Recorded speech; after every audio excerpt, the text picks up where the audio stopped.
Come along with me as I make a quilt as you go mat or a panel for possibly a bag. So to get started, the good thing about quilt as you goes is you can use all your scraps. And of course, we have plenty of them as a quilter. So you need a backing and a batting, and you fuse the two of them together using a spray base. And so you just spray base them, you smooth them out, and this is the mat for what you're going to place all of your pieces on. So I'm going to separate out what pieces I want to use. I can make this as scrappy as possible or as organized as I want them to be. So I'm pulling out those bigger scraps because I don't want to use small ones. And now I'm cutting them into strips. So this is going to be a stripped quilt as you go, as you saw earlier in the picture. Once I've cut up all the strips, then I will set those aside so that I can begin the quilt as you go process. I am going to first take this piece and fold it in half, and I'll just crease it. And so there's a line going vertically, and then I will crease it again so there's a line going horizontally, and you can see where it crosses and meets.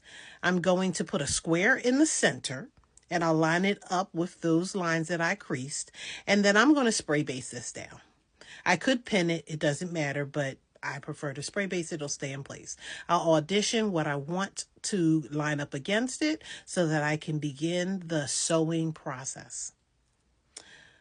I line it up, I'll press them out. If I need to press those pieces out, I could do it ahead of time. And then I'm going to stitch 1/4 of an inch.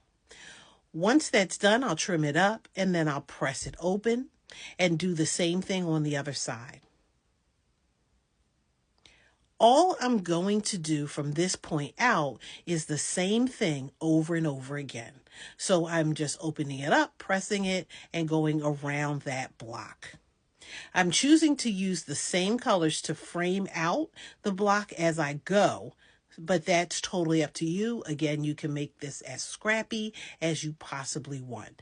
But again, we're just going from side to side all the way around until we get to the edges. Once I get to the edges, I am going to spray base those edges down just so that they stay in place. You'll notice that you need different sizes as you go along. So it really is a quick and simple process. And the great thing is that once everything is done, not only have you created this, you've quilted the back as well. Now I can square that up and cut off all the excess. And that's the fun part because I can make this any size I want. I can square it up as much as I need to. Because I'm not really sure what I'm going to do with them, I'll leave it as is. And here is the final project. Already done. It is quilted as you go. Here's the first one that I made, and I can decide what I want to do with these pieces.